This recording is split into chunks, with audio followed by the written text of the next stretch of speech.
नमस्कार दोस्त, किस अखबार में क्या छपा, क्या छिपा, कौन सी ऐसी जानकारी है, हर रोज की तरह आज भी आपके सामने हूं। जो अखबार का चूंकि विश्लेषण करता हूं, खास एंगल या खास पहलुओं के बारे में पता करता हूं, वो भी आपको हर रोज बताता हूं और दरअसल हकीकत क्या है। तो नमस्कार दोस्तों, हर रोज की तरह आज भी आपके सामने अखबारों का ये बंडल मेरे हाथ में। किस अखबार में क्या छपा, क्या छिपा, कुछ सुर्खियों की बातें, कुछ सुर्खियों के पीछे की बातें, कुछ अगर मेरे पास अतिरिक्त जानकारी होती है या रिसर्च के जरिए किसी खबर के किसी और पहलू के बारे में अगर मैं कुछ पता करता हूं, वो भी आपसे शेयर करता हूं। तो शुरू करते हैं दोस्तों। आज के अखबारों पर बात करने से पहले कई अखबारों की कई सुर्खियां हैं। चीन हर अखबार में है, जो संसद में कुछ हुआ है वो हर अखबार में है, संसद में पक्ष विपक्ष की बयानबाजियां हर अखबार की सुर्खियां हैं। कोरोना, चीन को लेकर जो संसद में दावे किए गए वो, और बहुत सारी खबरें हैं। और एक बड़ी खबर है, बाबरी मस्जिद ढांचा ध्वस्त करने के मामले में फैसला आना है स्पेशल कोर्ट से 30 तारीख को। वो फैसला क्या हो सकता है, क्योंकि उसमें गवाहियां हो चुकी है, सुनवाई हो चुकी है, मामला क्रिमिनल कॉन्स्पिरेसी का है। उसमें आडवाणी से लेकर जोशी तक, उमा भारती से लेकर विनय कटियार तक 32 आरोपियों के खिलाफ कोर्ट का फैसला आ सकता है। वो फैसला क्या हो सकता है, उसके कई पहलू हैं, उनकी क्या भूमिका थी, उस पर कुछ खास मैं बताने वाला हूं जो अखबारों में नहीं है उसके अतिरिक्त। लेकिन उससे पहले और बाकी खबरों से पहले, आज प्रधानमंत्री मोदी का जन्मदिन है। प्रधानमंत्री मोदी के जन्मदिन के मौके पर पहले तो मैं भी उन्हें शुभकामनाएं देता हूं। उनके जन्मदिन के मौके पर 4 अखबारों में, हिंदी के 4 अखबारों में देश के 3 बड़े नेता और एक सोनल मानसिंह ने प्रधानमंत्री मोदी पर लेख लिखा है। स्मृति ईरानी ने दैनिक भास्कर में लिखा है, योगी ने दैनिक हिंदुस्तान में लिखा है, यूपी के चीफ मिनिस्टर ने प्रधानमंत्री मोदी को जन्मदिन की शुभकामनाएं देते हुए उनकी जो भी महानता है, उनके होने के मायने हैं, उस पर लेख लिखा है। नरेंद्र तोमर जो केंद्रीय मंत्री हैं, उन्होंने जागरण में लेख लिखा है। और सोनल मानसिंह, मशहूर नृत्यांगना, कई तरह के अवार्ड से नवाजा गया है, सम्मानित किया जा चुका है, उन्हें संसद में, राज्यसभा में नामित किया जा चुका है। नवभारत टाइम्स में सोनल मानसिंह का लेख है। ये सारे लेखों के बीच एक तरफ प्रधानमंत्री का जन्मदिन, ये सारे बड़े बड़े नेता प्रधानमंत्री के पक्ष में, उनके बारे में, उनकी शख्सियत के बारे में लेख लिख रहे हैं। लेकिन आज प्रधानमंत्री मोदी के जन्मदिन को मैं कहूं तो उनके रंग में भंग करने के लिए, उनके जन्मदिन के उत्सव में, उनके जन्मदिन के उत्सव के बीच बेरोजगारी को मुद्दा बनाने के लिए आज देश के बेरोजगारों ने, जिसकी तैयारी कई दिन पहले से उन्होंने शायद कर रखी थी, उन्होंने ट्विटर पर लगातार एक ट्रेंड चला रखा। कई तरह के ट्रेंड हैं, राष्ट्रीय बेरोजगारी दिवस, नेशनल अनएम्प्लॉयमेंट डे, बेरोजगारी दिवस, बेरोजगार, ऐसे कई ट्विटर पर टॉप ट्रेंडिंग हैशटैग और लाखों ट्वीट हो चुके हैं। नेशनल अनएम्प्लॉयमेंट डे में देख रहा हूं मैं करीब 10 लाख ट्वीट हो चुके हैं, और राष्ट्रीय बेरोजगारी दिवस पर भी देख रहा हूं कि 4 लाख के आसपास ट्वीट हो चुके हैं, और शाम होते होते मिलियंस ट्वीट होंगे। ये बेरोजगार, इनको कई दलों का समर्थन है, कुछ युवाओं ने शुरू किया और धीरे धीरे कई दल इनके साथ आ गए, क्योंकि बेरोजगारों का मामला है, युवाओं का मामला है। और लगातार इनके ट्विटर पर तरह तरह की तस्वीरें, प्रधानमंत्री मोदी से नौकरी की मांग करते हुए तस्वीरें, प्ले कार्ड और बाकी सारी चीजें वायरल हो रही हैं। लेकिन इन सब के बीच हाल के दिनों में एक लोक गायिका है, या गायिका कहें, बिहार की नेहा सिंह राठौर, उनके कुछ वीडियो वायरल अक्सर हुए हैं हाल के दिनों में। आज एक वीडियो मैंने देखा नेहा सिंह के, उनके अपने पेज पर, फोक सिंगर हैं ये, उनके पेज पर ये वीडियो बेरोजगारी को लेकर भोजपुरी में उन्होंने कुछ गाया है। रोजगार देवा की करवा ड्रामा। मैं चाहता हूं इस वीडियो से शुरू करते हैं, उसके बाद हम अखबारों पर आते हैं।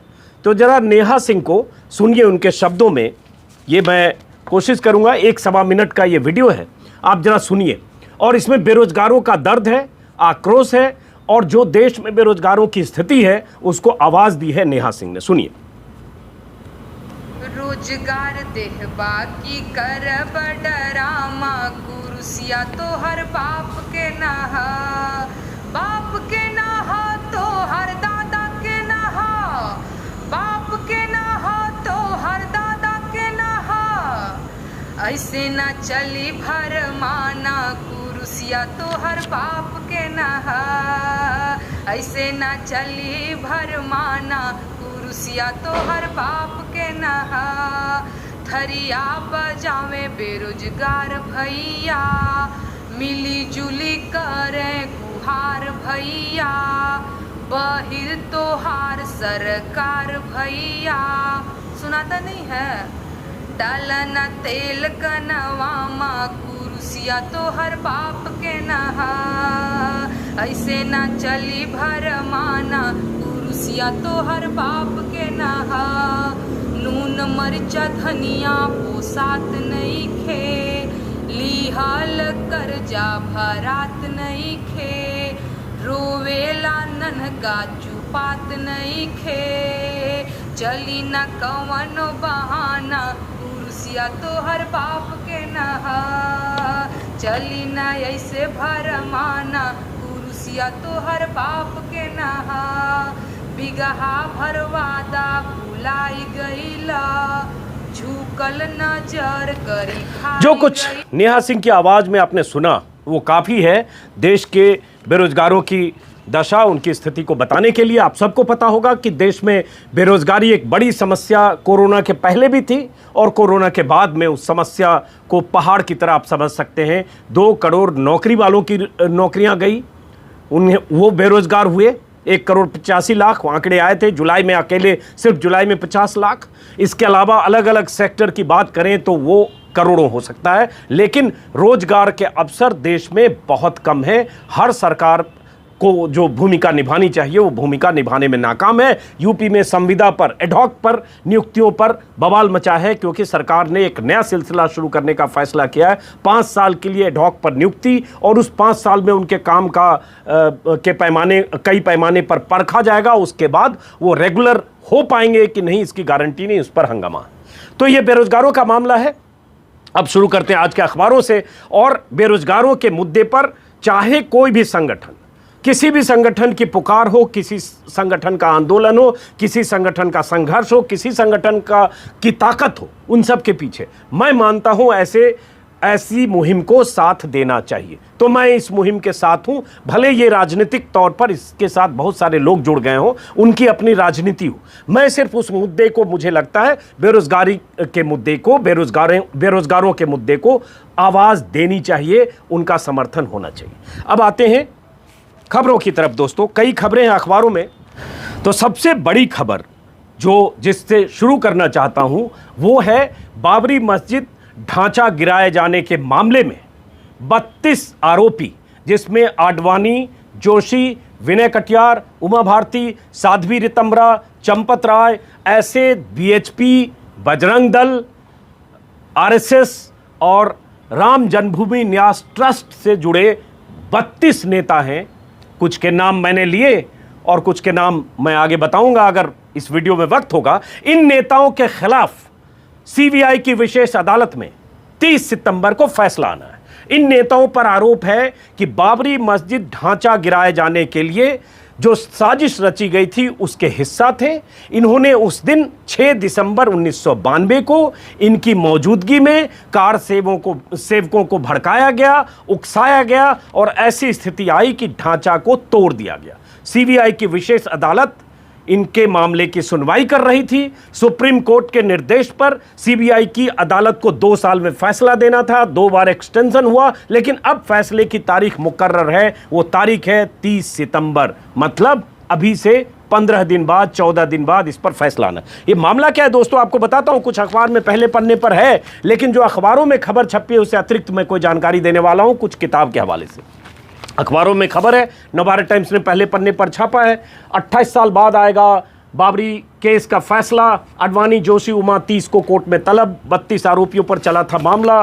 भास्कर अखबार ने भी जो अंदर का पेज नंबर 3 का पहला पन्ना है उस पर छापा है, बाबरी ध्वंस केस सीबीआई कोर्ट 30 को फैसला सुनाएगा। सबको कोर्ट में हाजिर रहने, कोर्ट में मौजूद रहने का आदेश दिया गया है, निर्देश दिया गया है। और उसके बाद 400 पेज की लिखित दलीलें सीबीआई ने अभियोजन पक्ष की तरफ से विशेष अदालत में दी गई उन दलीलों को सुनने के बाद और बीते कुछ महीनों में आडवाणी, जोशी और ऐसे तमाम नेताओं को वीडियो के जरिए इनकी गवाही हुई, इन सब की गवाही के बाद फैसला होना है। अब जो टाइम्स ऑफ इंडिया ने थोड़ा विस्तार से छापा है, पहले पन्ने पर है बाबरी डिमोलिशन वर्डिक्ट ऑन सितंबर 30 और अंदर के पन्ने पर टाइम्स ऑफ इंडिया ने विस्तार से कब क्या हुआ वो घटना के बारे में टाइम्स ऑफ इंडिया ने छापा है। कुछ और अखबारों में खबरें पेज नंबर 13 पर टाइम्स ऑफ इंडिया ने छापा है। अब जो मैं बताना चाह रहा हूं यहां टाइम्स ऑफ इंडिया ने छापा है, Advani Joshi appeared for hearing through video call. अब जो खबर है और जो जानकारी है और जो घटना है और जो हुई थी, जो जिस ढंग से बाबरी ढांचा गिरा, उस पर बात करते हुए दोस्तों अभी सिर्फ तथ्य पहले बता दूं कि इसमें हुआ ये था कि पहले मामला चूंकि बहुत पुराना है, पहले सीबीआई ने जब ढांचा गिरा उसके बाद सीबीआई उस समय कल्याण सिंह की सरकार थी, कल्याण सिंह की सरकार बर्खास्त हुई, नरसिंह राव प्रधानमंत्री थे, उसके बाद सीबीआई जांच हुई, सीबीआई ने चार्जशीट में इन सबको दोषी माना जिसमें 16 की मौत हो गई। 48 आरोपियों के खिलाफ सीबीआई ने 1993 में चार्जशीट दाखिल की जिसमें 48 में से 16 की मौत हो गई, जिसमें बाल ठाकरे से लेकर अशोक सिंघल थे। अब बात आती है जो 32 बचे। उसके बाद क्या हुआ कि एक बार लोअर कोर्ट में अदालत में राहत मिली, कई मोड़ आए। 2001 में स्पेशल कोर्ट ने आडवाणी समेत 13 के खिलाफ साजिश रचने की धाराएं, क्रिमिनल कंस्पिरेसी की धाराएं हटा दी। और 2010 में हाईकोर्ट ने भी इसको इंडोर्स किया। सीबीआई सुप्रीम कोर्ट गई और सुप्रीम कोर्ट ने फिर फैसले को पलटा, लोअर कोर्ट और हाई कोर्ट के, और उसके बाद सुप्रीम कोर्ट ने अप्रैल 2017 में आदेश दिया कि हाई कोर्ट के फैसले को पलटते हुए कि इन सब के खिलाफ क्रिमिनल कंस्पिरेसी की धाराओं के साथ स्पीडी ट्रायल का निर्देश दिया। 31 मई 2017 से स्पीडी ट्रायल हो रहा है, 2 बार कोर्ट की मियाद बढ़ी और उसके बाद सारी सुनवाई हो चुकी, सैकड़ों पन्नों में बयान दर्ज हुए और उसके बाद अब फैसला आना है। अब बात आती है फैसले की और इनकी भूमिका की। इन लोगों ने अपनी गवाहियों में इस पर मैं 3 वीडियो पहले बना चुका, आपको वक्त मिले तो वो वीडियो देखिएगा। इन नेताओं ने, कल्याण सिंह उस वक्त मुख्यमंत्री थे, उन्होंने बार बार बयान दिया कि उन्हें गर्व है कि उन्होंने गोली नहीं चलवाई, उन्हें गर्व है कि ढांचा गिर गया जो गुलामी का प्रतीक था। आडवाणी, जोशी के बयान उस वक्त के सब कुछ सामने हैं। अटल बिहारी वाजपेयी ने क्या कहा था एक दिन पहले, जिसमें कहा था कि समतल तो करना पड़ेगा। बहुत चर्चित, उनका विवादित, चर्चित जो भी कहें उनका बयान है। उस बयान के बहुत मायने हैं, लेकिन अटल जी अब इस दुनिया में नहीं है। जो कुछ कहा था ध्वंस के एक दिन पहले लखनऊ में कि जमीन को तो समतल करना पड़ेगा, यज्ञ का आयोजन होगा तो कुछ निर्माण भी होगा, कम से कम वेदी तो बनेगी ही। मैं नहीं जानता कल वहां क्या होगा, नुकीले पत्थर हैं वहां, उन पर कोई बैठ नहीं सकता, तो जमीन को समतल करना पड़ेगा, ये वाजपेयी ने कहा था। और अगले दिन ढांचा गिरा। जब ढांचा गिरा शुरू में तो सबने श्रेय लिया, लेकिन जब मुकदमे की रफ्तार पकड़ी और जब लगा कि जेल जा सकते हैं, एक एक करके सब पलटे और हाल में 2 साल में और हाल में 3 महीने में जितने बयान हुए सब पलटे और उन्होंने कहा कि इन्हें साजिशन फंसाया गया, ये राजनीतिक साजिश थी, सबके बयान। अब मैं एक किताब के हवाले से कुछ जानकारी दे देता हूँ। ये किताब है युद्ध में अयोध्या, हेमंत शर्मा ने एक किताब लिखी है। इस किताब में कुछ जो जानकारी और सबसे जो अहम है, एक तस्वीर, जो चर्चित तस्वीर है, जो पहले भी मैं वीडियो में कई बार दिखा चुका हूँ, वो तस्वीर है उमा भारती और मुरली मनोहर जोशी की। ये तस्वीर एक सबूत है, इससे बड़ा सबूत कोई नहीं हो सकता। ये तस्वीर उस मौके की है जब ढांचा सामने गिर चुका था। बाबरी ढांचा के ध्वंस होने के बाद ये देखिए खुशी और जश्न की ये तस्वीर, ये सबूत है। क्या है इस तस्वीर में? चर्चित तस्वीर है। इसमें ध्वंस के बाद खुशी में उमा भारती डॉक्टर मुरली मनोहर जोशी की पीठ पर चढ़ गई। ये ठीक सामने कुछ 100 मीटर की दूरी की तस्वीर है और इसी किताब में पूरी कहानी लिखी गई है कि कैसे ढांचा ढहाया, ढांचा ढहाने के वक्त ये सब लोग मौजूद थे, कैसे नारेबाजी हो रहे थे। उमा भारती का एक बयान है जिसमें उमा भारती ने जो सामने जो लोग थे कार सेवक, उनको ललकार रही थी। उन्होंने, उमा भारती ने भीड़ को 2 नारे दिए, राम नाम सत्य है, बाबरी मस्जिद ध्वस्त है, एक धक्का और दो, बाबरी मस्जिद तोड़ दो। और ये नारे कई घंटे तक परिसर में गूंजे। जैसे ही पहला गुंबद गिरा, आडवाणी, जोशी, विनय कटियार सब वहाँ से खिसक लिए। ये किताब में लिखा हुआ है। और उसके बाद गुंबद गिरने के पहले जो कुछ हो रहा था कि आचार्य धर्मेंद्र ढांचे की ईंटों को प्रसाद कह रहे थे, अभी तक काम पूरा नहीं हुआ, जब तक काम पूरा ना हो तब तक आप परिसर न छोड़ें, जब तक पूरा इलाका समतल ना हो जाए, ये आचार्य धर्मेंद्र कह रहे थे जो रामकथा कुंज में बैठे हुए थे। साध्वी रितंभरा, उमा भारती, विनय कटियार, तमाम ऐसे लोग लगातार कार सेवकों को ललकार रहे थे और कह रहे थे कि प्रसाद ले लें। मतलब जो ढांचा गिरा, उस ढांचे गिरने के ईंट मिट्टी को ये सब लोग प्रसाद कह रहे थे और ये सारी चीज़ें हो रही थी, लेकिन अदालत में सब मुकरे। इसी किताब में लिखा गया, मुरली मनोहर जोशी ने अपने हाथ से एक अपील लिखी जिसमें विवादित इमारत ध्वस्त करने वाले कार सेवकों को बधाई दी, कार सेवकों से अनुरोध किया कि अयोध्या के मुसलमानों के घरों पर हमला न करें, लेकिन उसके बाद भी मुसलमानों के घरों पर हमले हुए। और एक एक करके सिलसिलेवार अगर ये घटना देखेंगे तो आपको लगेगा कि इन सब की कितनी ज़बरदस्त भूमिका है। जैसे ही पहला गुंबद गिरा, चले सब जरूर गए नेता बड़े बड़े, लेकिन उसके बाद भी जिस ढंग से पहले से वहाँ सबकी मौजूदगी थी, गुंबद में छेद करके रस्सी फंसा करके जिस ढंग से चढ़ने की तैयारी थी और जो साजो सामान गुंबद को गिराने के लिए ले जाए गए थे, उससे साफ लग रहा था कि ये पहले से महीनों से इसकी तैयारी थी। विश्व हिंदू परिषद ने घायलों के इलाज के लिए एक टीम पहले से बना रखी थी। इस टीम के पास चारपाई और एम्बुलेंस भी था। यह टोली घायल कार सेवकों को उठाकर एम्बुलेंस के जरिए अस्पताल पहुंचा रही थी। यह मैं युद्ध में अयोध्या किताब से पढ़ रहा हूं, जो हेमंत शर्मा की किताब है। हालांकि इस किताब में मैं बार बार कहता हूं, थोड़ी चालाकी से बड़े नेताओं को बख्शने की कोशिश की गई, जैसे उनका कोई जोर नहीं चला और सब कुछ बेकाबू हो गया। लेकिन अगर ये सब लोग थे, अगर कार सेवा की भूमिका महीनों से बनाई गई, अगर सुप्रीम कोर्ट को कल्याण सिंह ने भरोसा दिया था मुख्यमंत्री के तौर पर कि ढांचा को कोई नुकसान नहीं होगा, और उसके बाद सब कुछ वहां हुआ, ढांचा गिरा, कल्याण सिंह की जानकारी में हुआ, उन्हें पुलिस अधिकारी वहां से खबर करते रहे और वो चुपचाप वहां धूप में बैठकर धूप सेकते रहे जब तक ढांचा गिरा नहीं, और शाम तक सब चीज ध्वस्त होने के बाद समतल करने की कोशिश होती रही। तो ये सब लोग जिम्मेदार थे और जिम्मेदार हैं, लेकिन सब कोर्ट में पलटे। किताब में भी उन्हें एक तरह से बचाने की कोशिश की गई है और उसी में लिखा है, संघ के 3 नेता एच.बी. शेषाद्री, के सुदर्शन और मोरोपंत पिंगले कैसे 3 दिसंबर से ही अयोध्या में डेरा डाले हुए थे। और उसके बाद बाकी जो कहानी मैं आपको बता चुका कि उमा भारती ने भीड़ के सामने बैठी, जो भीड़ थी उन्हें कैसे उमा भारती उकसा रही थी, और उसके बाद तरह तरह की इसमें जानकारियां हैं। और इस पर मैंने चूंकि पहले भी कई बार मैं बात कर चुका हूं, इसलिए सिर्फ मेरा कहने का आशय ये है कि अगर आपने गिराया, अगर ढांचा गिराने में आपकी भूमिका थी और उसका आपने फ़ायदा उठाया, बीजेपी कहाँ से कहाँ पहुंची। उसके पहले भूमिका लाल कृष्ण आडवाणी की थी जब राम रथ यात्रा निकाली गई सोमनाथ से लेकर अयोध्या की। यह अलग बात है कि बिहार में उस रथ यात्रा को रोका गया। उस वक्त नरेंद्र मोदी की भी भूमिका थी, रथ पर उनकी तस्वीर है, आडवाणी की यह तस्वीर रथ के वक्त की, यह तस्वीर मुरली मनोहर जोशी की जो ढांचे गिरने के बाद जश्न की। ये सारी तस्वीरें और इनकी वहां मौजूदगी इस बात का सबूत है कि सबकी जिम्मेदारी थी। लेकिन अब देखते हैं कि कोर्ट का फैसला क्या आता है। यही अहम है, क्योंकि यहां मामला क्रिमिनल कंस्पिरेसी की है, आपराधिक साजिश रचने की है। सीबीआई ने कहा है इन्होंने साजिश रची या भड़काया या कार सेवकों को उकसाया या ऐसी स्थिति हुई कि वो ढांचा गिरा। तो अब देखते हैं दोस्तों कि इसमें क्या मामला होता है। 50 एफआईआर उस वक्त हुई थी और ये अब इंतजार करते हैं। 30 तारीख बहुत अहम तारीख है, उसी दिन पता चलेगा कि कोर्ट ने पूरे मामले को कैसे देखा है। कोर्ट ने इन लोगों को कई बार मौका दिया कि आपके बचाव में जो सबूत हैं सबूत पेश करिए, कहा जाता है। इन लोगों ने सबूत और गवाह पेश किए। अब कोर्ट के फैसले का इंतजार। तो एक बड़ी खबर ये है।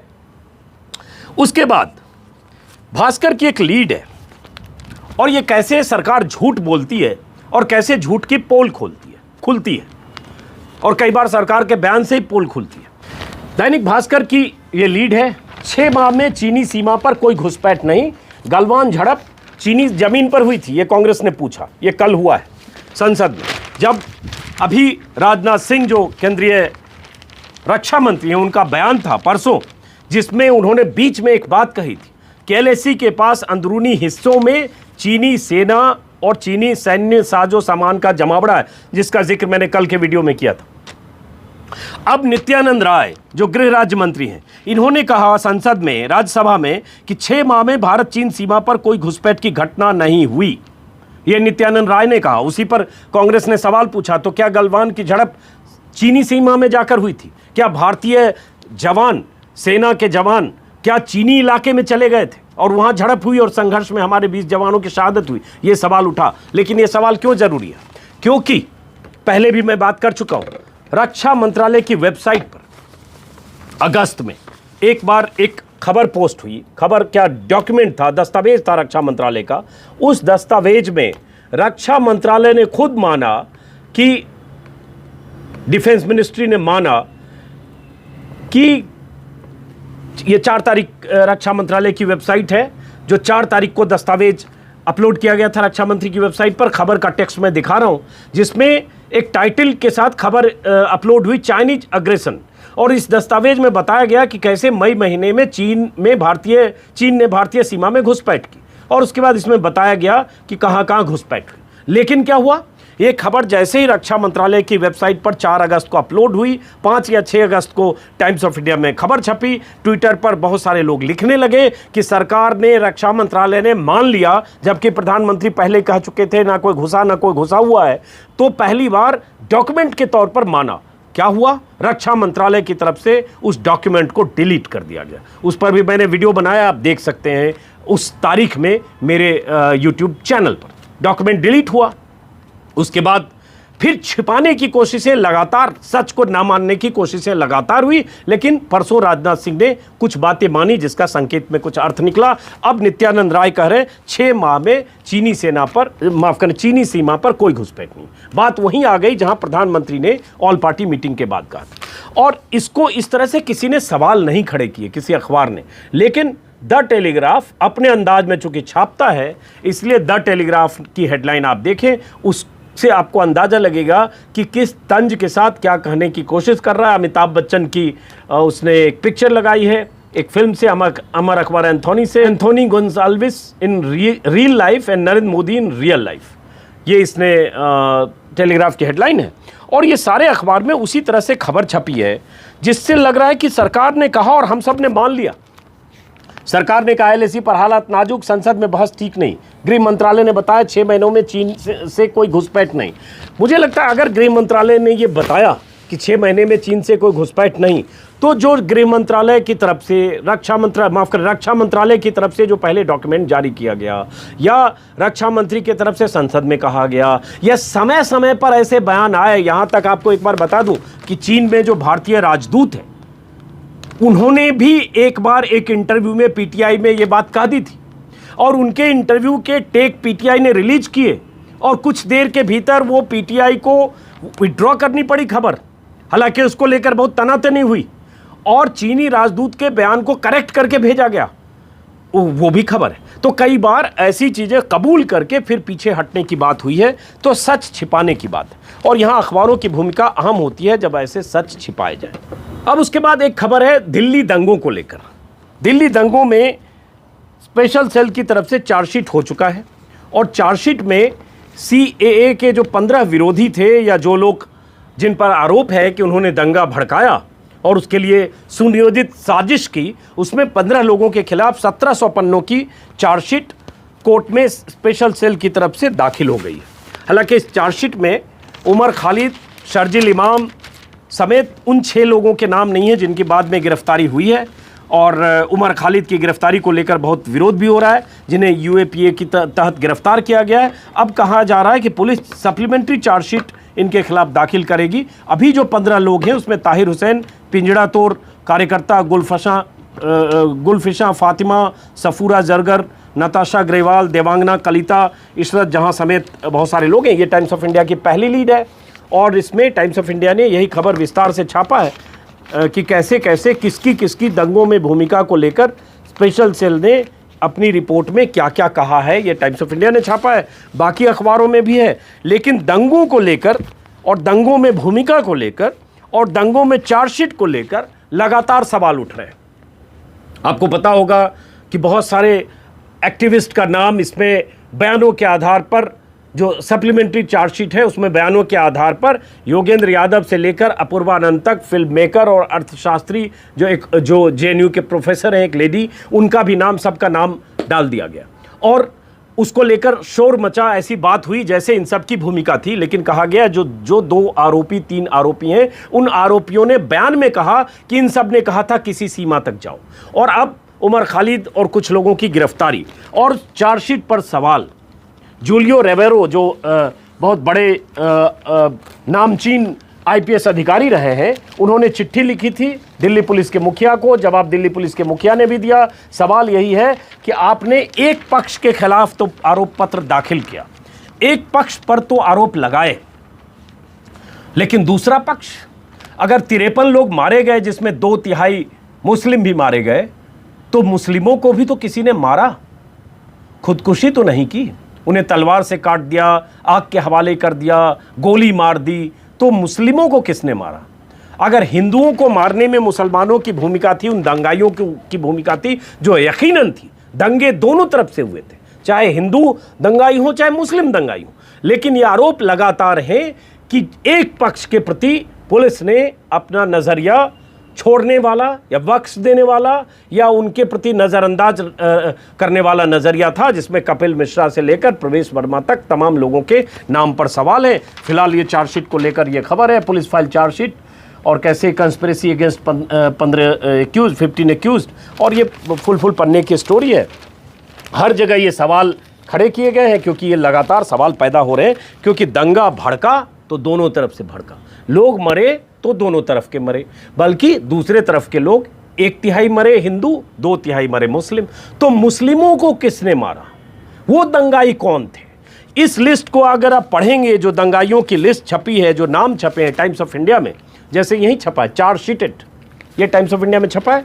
अब इसमें है खालिद सैफी, इशरत जहां, मीरान हैदर, ताहिर हुसैन, गुलफिशा फातिमा, सफूरा जरगर, आसिफ इकबाल, तन्हा, शादाब अहमद, नताशा ग्रेवाल, देवांगना कलिता, तस्लीम अहमद, सलीम मलिक, सलीम खान, अतहर खान या अतार खान, जो भी है। तो ये सब एक तरफ के लोग हैं।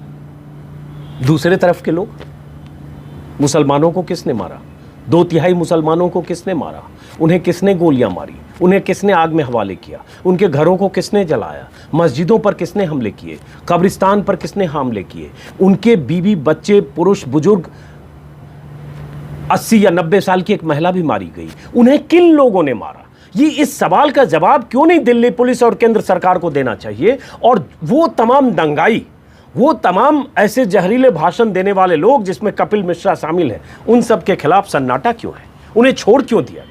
उन्हें क्यों क्लीन चिट दे दी गई कि इनके खिलाफ कोई सबूत नहीं है? और उसके बाद दूसरे पक्ष की गिरफ्तारियां आज भी हो रही है, परसों भी हो रही है, और उसके बाद तब, जबकि इस 17 से 100 पन्नों में उनका जिक्र नहीं है। अब सप्लीमेंट्री चार्जशीट, फिर हो सकता है एक सप्लीमेंट्री चार्जशीट, लेकिन ये सब एक पक्ष के लिए। ये सवाल है, ये सवाल कुछ अखबार उठाता है, जिन्हें सूट नहीं करता है वो नहीं उठाता है। ज़्यादातर अखबार को ऐसी चीज़ें सूट नहीं करती हैं, तो इसलिए नहीं उठाता है। तो ये खबर है। उसके बाद आते हैं, दागी नेताओं पर लंबित मामले निपटाए जाए। ये एक मेरे हिसाब से बड़ी खबर है और बड़ा निर्देश और बड़ा फैसला है। अब देखते हैं कि होता कब और कैसे है। इसमें सुप्रीम कोर्ट की तरफ से कहा गया है कि दागी नेताओं पर लंबित मामलों का निपटारा तय सीमा पर हो, कोर्ट जो निर्देश देगा वो मंजूर है, केंद्र ने कहा है। इसमें जस्टिस रमन्ना ने कहा है कि जो जानकारी है उसके मुताबिक न्यायालय को दी गई आखिरी रिपोर्ट के अनुसार सांसदों और विधायकों के विरुद्ध आपराधिक मामलों की संख्या 4,442 बताई गई है, लेकिन नए मामलों को शामिल करें तो ये लगभग 4700 करीब पहुंच चुकी है। समझ लीजिए कि इतने आपराधिक मामलों के लोग हैं। इसी में नवभारत टाइम्स में जो खबर छपी है उसमें पहले पन्ने पर अब 4,442 केस नेताओं पर हैं, जिसमें 2556 केस मौजूदा सांसद और विधायकों के खिलाफ पेंडिंग हैं। अगर इन मामलों को निपटाकर स्पीडी ट्रायल करके इनके खिलाफ फैसला हो जाए तो इसमें बहुत सारे लोग चुनाव नहीं लड़ पाएंगे, जैसे लालू यादव नहीं लड़ पा रहे हैं, सजा याफ्ता हो जाएंगे, अभी अंडर ट्रायल है। और ऐसे बहुत सारे अंडर ट्रायल हत्या, बलात्कार, लूट के आरोपी माननीय संसद में बैठे हैं, विधानसभाओं में बैठे हैं, चुनाव लड़ते हैं, जीतते हैं, और 30-30, 20-20 साल से मामले अदालतों में पेंडिंग हैं। गवाह हॉस्टाइल होता है, क्योंकि वो प्रभाव भी डालते हैं, डराते भी हैं, धमकाते भी हैं, और उसके बाद आखिर में अंत में होता यह है कि वो बाद में ट्रायल में छूट भी जाते हैं। तो अभी सुप्रीम कोर्ट ने ये कहा है कि जस्टिस NV रमन्ना की अध्यक्षता वाली पीठ ने अपना फैसला वैसे सुरक्षित रखा है। कोर्ट ने कहा है कि वो इन सुझावों पर जल्द एक विस्तृत आदेश जारी करेगा कि क्या इस मामलों को दागी नेताओं के आपराधिक मुकदमों का क्या निर्धारित समय में निपटारा होना चाहिए। मेरे हिसाब से मैंने जैसा कि कहा, ये बड़ी खबर है। इसी को नवभारत टाइम्स ने टॉप बॉक्स पर पहले पन्ने पर यहाँ छापा है। सुप्रीम कोर्ट ने कहा दागी सांसद विधायकों के केस में एक्शन नहीं लेती जांच एजेंसियां, और जांच एजेंसियां एक्शन नहीं लेती क्योंकि उसमें एक अंडरस्टैंडिंग होती है और उसके बाद उनको बाद में क्लीन चिट मिल जाती है। चार्जशीट करने में देर करती है एजेंसियाँ, कई बार बहुत तरह के पर्दे के पीछे ऐसी चीज़ें होती है जिससे मामला अदालत में लंबा खिंचता रहता है। तो ये एक बड़ी खबर है। एक बिहार में चिराग पासवान जिस ढंग से आर्म ट्विस्टिंग कर रहे हैं उसको लेकर खबर है। नवभारत टाइम्स में नरेंद्र मिश्रा अच्छे रिपोर्टर हैं, बिहार पर अच्छी पकड़ रखते हैं, वैसे कांग्रेस कवर करते हैं। उन्होंने अच्छी खबर लिखी है विस्तार से पेज नंबर 11 पर। चिराग का नया दांव, ज़्यादा सीटों पर लड़े बीजेपी। ये बार बार आ रही। चिराग पासवान बीजेपी को उकसाए रखना चाहते हैं ताकि नीतीश कुमार के खिलाफ जो उनकी राजनीति है, रंजिश है, उसका वो स्कोर सेटल कर सकें। चिराग पासवान बार बार कहते हैं कि 143 सीटों पर अपने उम्मीदवार हम खड़े करेंगे। जहां बीजेपी के उम्मीदवार होंगे वहां हम उम्मीदवार खड़े नहीं करेंगे, जहां जेडीयू के होंगे वहां खड़े करेंगे। अब ये बात हो रही है चिराग पासवान और बाकी नेताओं से भी। अब अभी सीटों को लेकर कुछ एडजस्टमेंट की बात अभी क्लैरिटी नहीं हुई। चिराग पासवान का पूरा जोर इस बात पर है कि बीजेपी ज़्यादा सीटों पर लड़े। पासवान इसलिए ऐसा चाहते हैं ताकि उसके बाद अगर कुछ नंबर्स कम आ जाएं जेडीयू के तो नीतीश की दावेदारी से उन्हें किनारे किया जाए। तो ये खबर है और इसी में है कि सबसे अगर वैसी स्थिति असमंजस की स्थिति सबसे अधिक आरजेडी और अपोजिशन की है क्योंकि वहाँ चीज़ें अभी भी कुछ तय नहीं है। तो ये खबर है नवभारत टाइम्स में और चिराग पासवान को लेकर लगातार खबरें आ रही है और सबसे अधिक बिहार के मामले में अगर देखेंगे तो खबर सबसे अधिक चिराग पासवान को लेकर ही है। चिराग पासवान ही दिल्ली के अखबारों में खबरों में वही बने। एक खबर जो लगातार अखबारों में छप रही है, आज दैनिक हिंदुस्तान ने, जागरण ने छापा है कि ऑक्सीजन की कमी को लेकर बहुत चिंताजनक स्थिति है बहुत जगह। और ऑक्सीजन, चूँकि ऑक्सीजन बहुत अहम होता है कोरोना मरीजों के लिए और इसलिए हर राज्य में, आपको ये मैंने खबर बताई भी थी 3 या 4 दिन पहले कि एमपी में 4 मरीजों की मौत ऑक्सीजन की कमी से हो गई। गुजरात में भी 2 मौतें हो चुकी है। अब सरकार की तरफ से बार बार कहा जा रहा है कि ऑक्सीजन की कमी ना हो, इसके लिए कंपनियों को निर्देश जारी किया गया है, लेकिन फिर भी ऑक्सीजन की मांग इतनी है कि वो किल्लत होता है। तो ये हिंदुस्तान ने छापा है, ऑक्सीजन की मांग में 3 गुना उछाल, क्योंकि ऑक्सीजन लेवल ही कम होता है कोरोना मरीजों का और उन्हें तत्काल ऑक्सीजन की ज़रूरत पड़ती है। और बहुत सारे लोग, बहुत सारी सोसाइटी ऑक्सीजन सिलेंडर लोगों ने ख़रीद के अपने लिए रखे हैं क्योंकि होम आइसोलेशन में आप ऑक्सीजन घर में लगाकर ऑक्सीजन का इस्तेमाल कर सकते हैं। तो ये खबर है। उसके बाद एक जो मुग़ल म्यूज़ियम को लेकर बात चल रही है लगातार कि योगी ने मुग़ल म्यूज़ियम का नाम बदलने की बात की, हालांकि उस पर तरह तरह की राय विचार हैं। उससे पहले मुग़ल म्यूज़ियम पर आने से पहले इकोनॉमिक टाइम्स में एक खबर है पेज नंबर 2 पर, 2500 जो सोशल मीडिया प्रोपेगेंडा अकाउंट्स हैं वो सरकार की नज़र में।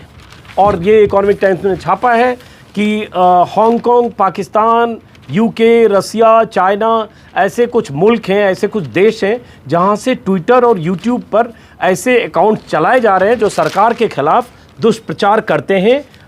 भारत और पाकिस्तान के रिश्तों के संदर्भ में, चीन से भारत के रिश्तों के संदर्भ में ऐसे जो अकाउंट्स हैं, इसको भारत सरकार ऐसे अकाउंट्स पर, ऐसे चैनल्स पर, ऐसे ट्विटर हैंडल पर भारत सरकार नज़र रख रही है। ये इकोनॉमिक टाइम्स की खबर है। राजनाथ सिंह आज स्टेटमेंट देंगे, देखते हैं राजनाथ सिंह आज राज्यसभा में क्या कहते हैं। नित्यानंद राय एक झूठ बोल चुके हैं, अब उसके बाद राजनाथ सिंह के बयान का इंतज़ार है। मोटे तौर पर यही खबरें और उसके बाद बाकी चीज़ें आपको पता होगी, इसलिए मैं इसको आज के वीडियो को ख़त्म करूँ। अगर आपकी इजाज़त हो एक बार देख लेता हूँ, 1-2 खबर और थी कुछ अगर है तो।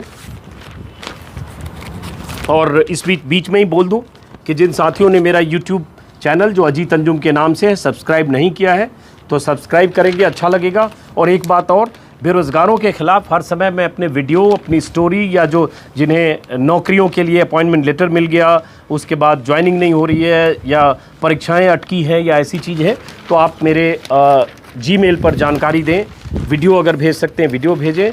मैं कोशिश करूंगा कि आपकी बातों को अपने वीडियो के ज़रिए मुद्दा बना सकूं। फ़िलहाल मेरे ख्याल से मोटे तौर पर यही सब खबरें हैं। फ़िलहाल इस वीडियो को ख़त्म करते हैं दोस्तों, फिर मुलाकात होगी किसी और वीडियो में। और आज अगर देश में बेरोज़गारों की मुहिम चली तो कोशिश करूंगा शाम को उस पर भी एक अलग से वीडियो बनाऊं। फ़िलहाल नमस्कार।